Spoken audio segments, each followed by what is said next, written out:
दोस्तों नमस्कार। तो आइए शुरू करते हैं एनसीईआरटी कक्षा छठी का अध्याय 5 जो है राज्य, राजा और एक प्राचीन गणराज्य। दोस्तों अध्याय का प्रारंभ हम एक घटना से करते हैं जो है चुनाव का दिन। जब शंकरन उठा तो उसने देखा कि उसके नाना नानी वोट डालने जा रहे थे। दरअसल वे चुनाव केंद्र पर सबसे पहले पहुंचना चाहते थे। शंकरन जानना चाहता था कि आखिर वे इतने उत्साहित क्यों थे। उसके नाना जी ने उसे जल्दी में समझाने की कोशिश की और कहा, आज हम अपने शासकों का चुनाव करने जा रहे हैं। तो प्रश्न ये उठता है दोस्तों कि कुछ लोग शासक कैसे बने। ये बहुत महत्वपूर्ण प्रश्न है कि कुछ लोग शासक कैसे बने। तो लगभग 50 वर्षों से अधिक समय से हम अपने शासकों का चुनाव मतदान के जरिए करते आ रहे हैं। लेकिन बहुत पहले लोग शासक कैसे बनते थे, और हमने अध्याय 4 में भी पढ़ा है कि कुछ राजा संभवतः जन यानी लोगों द्वारा चुने जाते थे और उनको राजन कहा जाता था। जो जन के शासक होते थे उन्हें राजन कहा जाता था। लेकिन करीब 3000 साल पहले राजा बनने की इस प्रक्रिया में कुछ परिवर्तन दिखाई दिए थे। कुछ लोग बड़े बड़े यज्ञों को आयोजित करके राजा के रूप में प्रतिष्ठित हो गए। तो वो कौन सा यज्ञ था जिसको कराकर या किस यज्ञ को कराकर जो लोग राजा बने, उस यज्ञ का क्या नाम था? तो दोस्तों अश्वमेध यज्ञ था उसका नाम। अश्वमेध यज्ञ एक ऐसा ही आयोजन था जिसमें एक घोड़े को राजा के लोगों की देखरेख में स्वतंत्र विचरण के लिए छोड़ दिया जाता था। इस घोड़े को किसी दूसरे राजा ने रोका तो वह अश्वमेध यज्ञ करने वाले राजा से उसे लड़ाई करनी पड़ती थी। अगर उन्होंने घोड़े को जाने दिया तो इसका मतलब ये होता था कि अश्वमेध यज्ञ करने वाला राजा उनसे ज्यादा शक्तिशाली था। इसके बाद उन राजाओं को यज्ञ में आमंत्रित किया जाता था और यह यज्ञ विशिष्ट पुरोहितों द्वारा संपादित किया जाता था। इसके लिए पुरोहितों को उपहारों से सम्मानित किया जाता था और अश्वमेध यज्ञ कराने वाला राजा बहुत ही शक्तिशाली माना जाता था। यज्ञ में आमंत्रित सभी राजा उसके लिए उपहार लाते थे।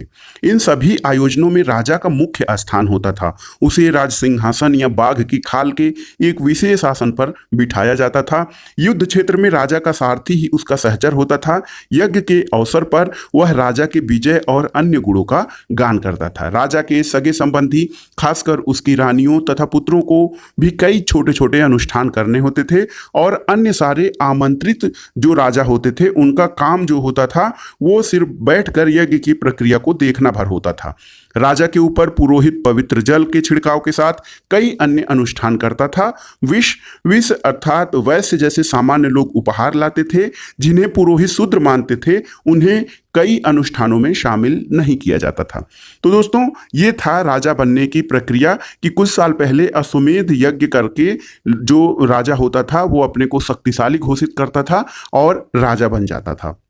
अब आइए देखते हैं वर्ण या वर्ण व्यवस्था क्या है। तो इस समय उत्तर भारत में खासकर गंगा यमुना क्षेत्र में कई ग्रंथ रचे गए। ऋग्वेद के बाद रचे होने के कारण ये उत्तर वैदिक ग्रंथ कहे जाते हैं। यानी वैदिक ग्रंथ वो हैं जो ऋग्वैदिक काल या ऋग्वेद के समय में रचे गए हैं और ऋग्वेद के बाद वाले ग्रंथों को उत्तर वैदिक ग्रंथ कहा जाता था। इनके अंतर्गत सामवेद, यजुर्वेद, अथर्ववेद और अन्य कई ग्रंथ शामिल होते थे। पुरोहितों द्वारा रचित इन ग्रंथों में विभिन्न प्रकार के अनुष्ठान और उन अनुष्ठानों को संपादित करने की विधियां बताई जाती थी और इनमें सामाजिक नियमों के बारे में भी बताया गया है। उस समय समाज में कई समूह थे जिनमें पुरोहित, योद्धा, कृषक, पशुपालक, व्यापारी, शिल्पकार, श्रमिक, मछली पकड़ने वाले तथा जंगल में रहने वाले लोग थे। जहां कुछ लोग पुरोहित और योद्धा वैभवशाली थे, वहीं कुछ कृषक और व्यापारी भी धनवान थे। दूसरी ओर जो पशुपालक वर्ग था, शिल्पकार था, श्रमिक था, मछली पकड़ने वाले, शिकारी और भोजन के संग्राहक लोग निर्धन थे। पुरोहितों ने लोगों को 4 वर्गों में विभाजित किया जिन्हें वर्ण कहा जाता है। दोस्तों उनके अनुसार प्रत्येक वर्ण के अलग अलग कार्य निर्धारित थे। प्रत्येक वर्ग के कार्य जो निर्धारित होते थे। पहला वर्ण ब्राह्मणों का था। उनका काम वेदों का अध्ययन अध्यापन करना था, यज्ञ करना था, जिनके लिए उन्हें उपहार और धन मिलता था। दूसरा स्थान शासकों का था जिन्हें क्षत्रिय कहा जाता था। उनका काम युद्ध करना था और लोगों की रक्षा करना था। तीसरे स्थान पर विष या वैश्य थे। इनमें कृषक, पशुपालक और व्यापारी आते थे। क्षत्रिय और वैश्य दोनों को ही यज्ञ करने का अधिकार प्राप्त था। वर्णों में अंतिम स्थान जो था वो शूद्रों का होता था। इनका काम अन्य तीनों वर्णों की सेवा करना था। तो बहुत ही महत्वपूर्ण है ये जो 4 वर्णों का विभाजन किया गया था, ब्राह्मण, क्षत्रिय, वैश्य और शूद्र, ये जो विभाजन किया था दोस्तों, ये ऋग्वैदिक समाज में समाज को 4 वर्णों में विभाजित किया गया था। और ऋग्वेद के 10वें मंडल के पुरुष सूक्त में इन चार वर्णों के विभाजन का उल्लेख है। ब्राह्मण, क्षत्रिय, वैश्य और शूद्र। पहले यह व्यवसाय के आधार पर होता था, बाद में इसे जन्म के आधार पर आधारित मान लिया गया था। दोस्तों, कोई अनुष्ठान करने का अधिकार जो शूद्र था उसे नहीं प्राप्त था। उसका काम अन्य 3 वर्णों की सेवा करना था और उसका स्थान अंतिम था, यानी ब्राह्मण, क्षत्रिय, वैश्य के बाद अंतिम स्थान शूद्रों का था। औरतों को भी शूद्रों के समान ही माना गया था और महिलाओं और शूद्रों को वेदों के अध्ययन करने का अधिकार नहीं था। पुरोहित जो थे, पुरोहितों के अनुसार सभी वर्णों का निर्धारण जन्म के आधार पर होता था। देखिए, बहुत ही महत्वपूर्ण है। जब ऋग्वेद में ये व्यवस्था थी तो ऋग्वेद में ऐसी व्यवस्था की थी कि ये वर्णों का निर्धारण व्यवसाय के आधार पर होता था, लेकिन बाद में धीरे धीरे ये वर्णों का विभाजन जन्म के आधार पर होने लगा, यानी ब्राह्मण का पुत्र ब्राह्मण और क्षत्रिय का पुत्र क्षत्रिय होने लगा। उदाहरण के तौर पर ब्राह्मण माता पिता की संतान ब्राह्मण होती थी। बाद में कुछ लोगों को अछूत मान लिया गया। अछूत वर्गों में कुछ शिल्पकार, शिकारी, भोजन संग्राहक शामिल थे और साथ ही इनमें वे लोग भी आते थे जो शवों को दफनाने या जलाने का काम करते थे। इन लोगों से संपर्क अपवित्र माना जाता था। कई लोगों ने ब्राह्मणों द्वारा बनाई गई इस वर्ण व्यवस्था को स्वीकार नहीं किया। कुछ राजा स्वयं को पुरोहितों से श्रेष्ठ मानते थे। कुछ लोग जन्म के आधार पर वर्ण निर्धारण सही नहीं मानते थे। इसके अतिरिक्त कुछ लोग व्यवसाय के आधार पर लोगों के बीच भेदभाव उचित नहीं समझते थे, जबकि कुछ लोग चाहते थे कि अनुष्ठान संपन्न करने का अधिकार सबका हो। और कई लोगों ने छुआछूत की आलोचना की और इस महाद्वीप के या इस उपमहाद्वीप के पूर्वोत्तर क्षेत्रों में जैसे कई इलाकों में सामाजिक आर्थिक असमानता बहुत कम थी। यहाँ पुरोहितों का प्रभाव भी बहुत सीमित था। तो दोस्तों, ये जो ऋग्वैदिक समाज था, ऋग्वैदिक काल जो था हमारा, जिसे कि वैदिक काल कहा जाता है, यहाँ पर जो वर्ण विभाजन किया गया था 4 वर्णों में, ये व्यवसाय के आधार पर था।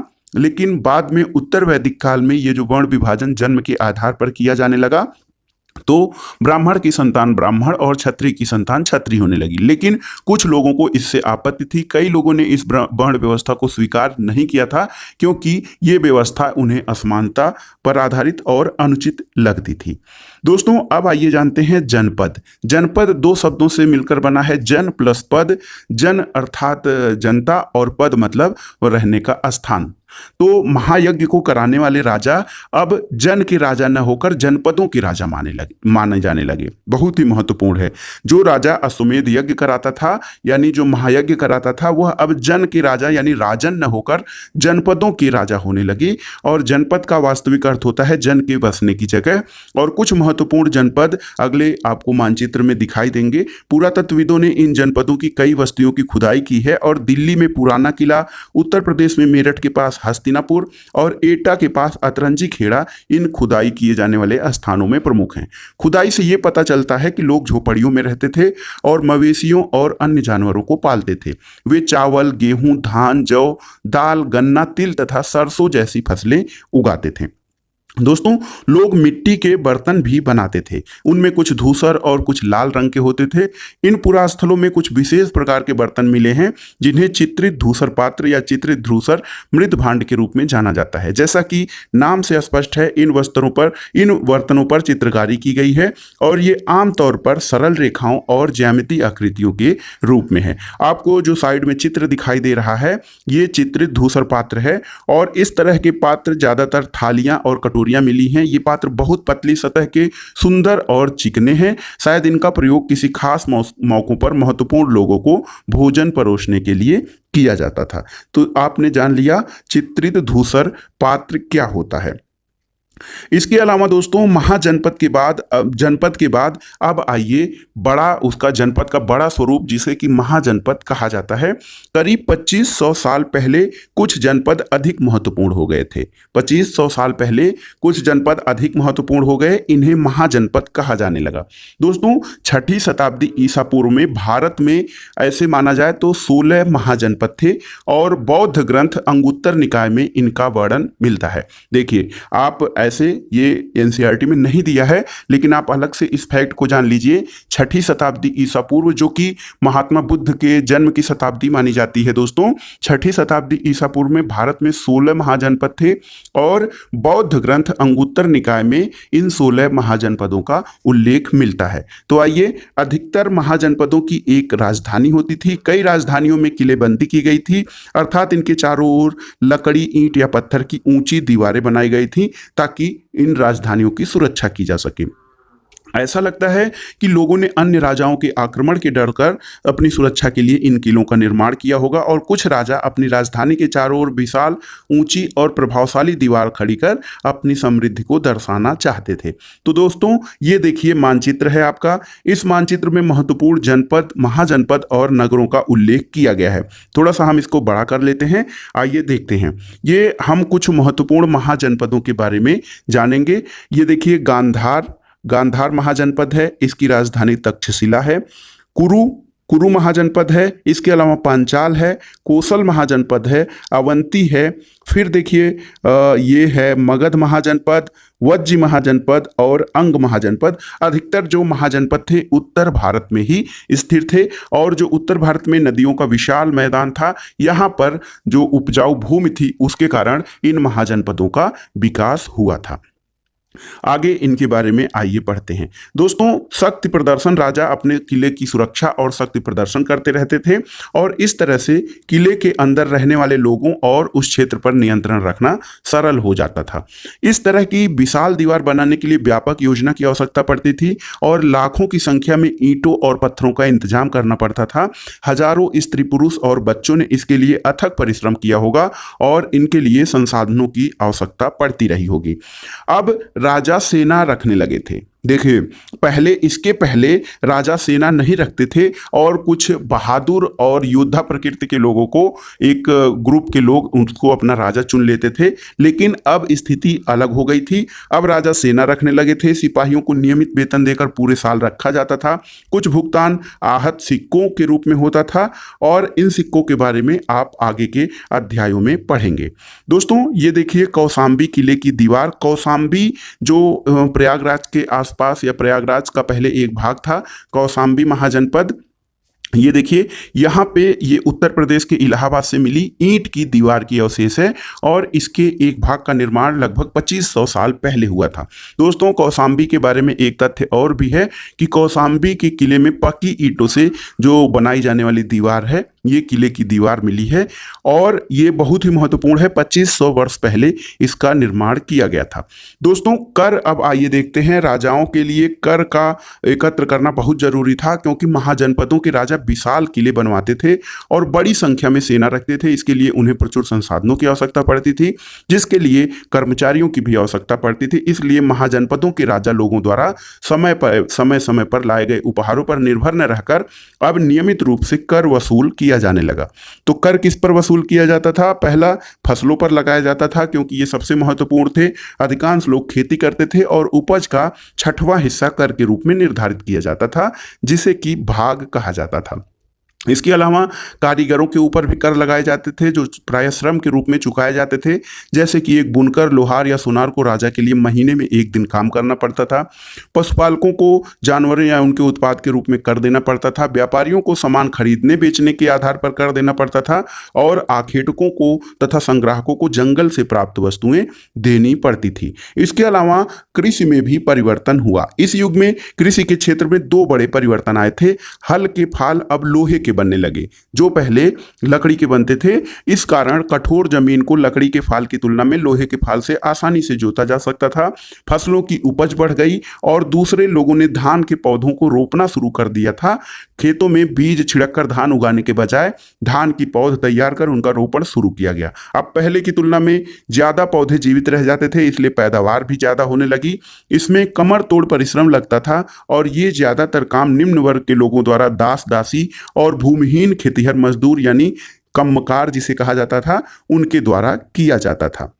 अब जो दो राज्यों के बारे में जानकारी की बात है, जैसे जो चैप्टर का नाम है राज्य राजा और एक प्राचीन गणराज्य, उसके संबंध में हम दो गणराज्यों का सूक्ष्म निरीक्षण करेंगे। पहला है मगध साम्राज्य। तो दोस्तों मगध महाजनपद था। आपने मानचित्र में महाजनपद मगध को देखा है और लगभग 200 सालों के भीतर मगध सबसे महत्वपूर्ण जनपद बन गया था। ये गंगा और सोन जैसी नदियों के जो उपजाऊ क्षेत्र में है उस मैदानी क्षेत्र में बसा हुआ है। गंगा और सोन जैसी नदियां मगध से होकर बहती थीं, तो यातायात, जल वितरण और जमीन को उपजाऊ बनाने के लिए ये दोनों ही कारक बहुत महत्वपूर्ण थे। मगध का एक हिस्सा जंगलों से भरा था। इन जंगलों में रहने वाले हाथियों को पकड़कर उन्हें प्रशिक्षित करके सेना के काम में लगाया जाता था। और यही नहीं, जंगलों से घर, गाड़ियां और रथ बनाने के लिए लकड़ी भी मिलती थी। इसके अलावा इस क्षेत्र में लौह अयस्क की खदानें थी। मजबूत औजार और हथियार बनाने के लिए ये बहुत ही उपयोगी थे। मगध में दो बहुत ही शक्तिशाली शासक बिंबिसार और अजातशत्रु हुए थे। अन्य जनपदों को जीतने के लिए ये हर संभव साधन अपनाते थे। महापद्म नंद एक और महत्वपूर्ण शासक था। उन्होंने अपने नियंत्रण का क्षेत्र इस महाद्वीप के उत्तर पश्चिमी भाग तक फैला लिया था। बिहार में राजगृह, आधुनिक राजगीर, कई सालों तक मगध की राजधानी बनी रही। बाद में पाटलिपुत्र यानी आज के पटना को राजधानी बनाया गया। मगध साम्राज्य में वर्तमान पटना और गया का क्षेत्र शामिल है। तो ये जो है मगध साम्राज्य या मगध महाजनपद जो था, ये कई सालों तक राजगृह इसकी राजधानी रहा। फिर बाद में पाटलिपुत्र को मगध की राजधानी बनाई गई। दोस्तों 2300 साल यानी 2300 साल से पहले की बात है। मैसिडोनिया का राजा सिकंदर विश्व विजय करना चाहता था। पूरी तरह सफल न होने पर भी वह मिस्र और पश्चिमी एशिया के कुछ राज्यों को जीतता हुआ भारतीय उपमहाद्वीप में ब्यास नदी के किनारे पहुंच गया था। जब उसने मगध की ओर कूच करना चाहा तो उसके सिपाहियों ने इनकार कर दिया था, क्योंकि वे इस बात से भयभीत थे कि भारत के शासकों के पास पैदल, रथ और हाथियों की बहुत बड़ी सेना थी और वो उनके सामने नहीं टिक सकते थे। मगध के बारे में जानकारी के बाद अब आइए देखते हैं दूसरा जो सूक्ष्म निरीक्षण है, वो है वज्जी महाजनपद का। दोस्तों आपने पढ़ा कि मगध एक शक्तिशाली राज्य बन गया था और उसके नज़दीक ही वज्जी राज्य था। मगध में जहां पटना और गया का क्षेत्र आता था, वहीं वज्जी के अंतर्गत बिहार के मुजफ्फरनगर और दरभंगा के आसपास का क्षेत्र आता था। और वज्जी महाजनपद की जो राजधानी थी वो वैशाली थी। वैशाली ये बिहार में थी। यह एक अलग किस्म की शासन व्यवस्था थी जिसे गढ़ या संघ कहा जाता था। तो गढ़ क्या है? गढ़ शब्द का उपयोग कई सदस्यों वाले समूह के लिए किया जाता था। संघ का अर्थ होता है संगठन या सभा। तो गढ़ या संघ में कई शासक होते थे। कभी कभी लोग एक साथ शासन करते थे, जिसमें से प्रत्येक व्यक्ति राजा कहलाता था। ये सभी राजा विभिन्न अनुष्ठानों को एक साथ संपन्न करते थे। सभाओं में बैठकर ये बातचीत, विचार विमर्श और वाद विवाद के जरिए तय करते थे कि आगे क्या करना है और किस तरह से करना है। शत्रुओं के आक्रमण से निपटने के लिए वे मिलकर चर्चाएं करते थे। स्त्रियां, दास और कम्मकार इन सभाओं का हिस्सा नहीं थे। बुद्ध और महावीर स्वामी दोनों ही गढ़ या संघ से संबंधित थे। बौद्ध साहित्य में संघ के जीवन का बहुत सजीव वर्णन मिलता है। दोस्तों वज्जी संघ का एक वर्णन दीघ निकाय से लिया गया है। दीघ निकाय एक प्रसिद्ध बौद्ध ग्रंथ है। जैसे अंगुत्तर निकाय, उसी प्रकार दीघ निकाय है, जिसमें बुद्ध के कई व्याख्यान दिए गए हैं और ये करीब 2300 साल पहले लिखा गया है। दोस्तों इसमें एक वर्णन आता है, अजातशत्रु वज्जी संघ पर आक्रमण करना चाहते थे और उन्होंने अपने मंत्री वत्सकार को बुद्ध के पास सलाह के लिए भेजा। बुद्ध ने उनसे पूछा कि क्या वज्जी सभाएं नियमित रूप से होती हैं तथा उनमें सभी सदस्य उपस्थित होते हैं। जब उन्हें पता चला कि ऐसा होता है तो उन्होंने कहा कि वज्जीवासी तब तक उन्नत करते रहेंगे जब तक वे पूर्ण और नियमित सभाएं करते रहेंगे, आपस में मिलजुल कर काम करते रहेंगे, पारंपरिक नियमों का पालन करते रहेंगे और बड़ों का सम्मान, समर्थन और उनकी बातों को ध्यान देते रहेंगे। तो ये बृहद निकाय, दीघ निकाय में ये वर्णन आता है। दोस्तों वज्जी महिलाओं के साथ जोर जबरदस्ती नहीं करेंगे, उन्हें बंधक नहीं बनाएंगे, शहरों तथा गांवों में चैत्यों का रख रखाव करेंगे और विभिन्न मतावलंबी मतों का, संतों का सम्मान करेंगे और उनके आने जाने पर कोई रोक नहीं लगाएंगे। तो ये वज्जी संघ था। ये अन्य साम्राज्यों या महाजनपदों से कैसे भिन्न था, आपको जानना चाहिए। दोस्तों मगध साम्राज्य की बात हमने की, वहां पर जो शासन था राजा के द्वारा चलाया जाता था। एक राजा था और वंशानुगत आधार पर उसके उत्तराधिकारी नियुक्त होते थे, यानी राजा का पुत्र ही राजा होगा। लेकिन वज्र जो था वहाँ पे एक गणराज्य था। गण का मतलब होता है कुछ लोगों की चुनी गई सभा के द्वारा वहाँ पे शासन किया जाता था। वहाँ पर कोई एक व्यक्ति राजा नहीं था, बल्कि राजाओं का एक समूह था और ये जनता के द्वारा चुने जाते थे कि किसे राजा का या किसे शासन का अधिकार दिया जाए। तो इस प्रकार वज्र जो संघ था ये अन्य साम्राज्यों से भिन्न था, क्योंकि वो एक गणराज्य था। कई शक्तिशाली राजा इन संघों को जीतना चाहते थे। इसके बावजूद उनका राज्य अब से लगभग 1500 साल पहले तक चलता रहा।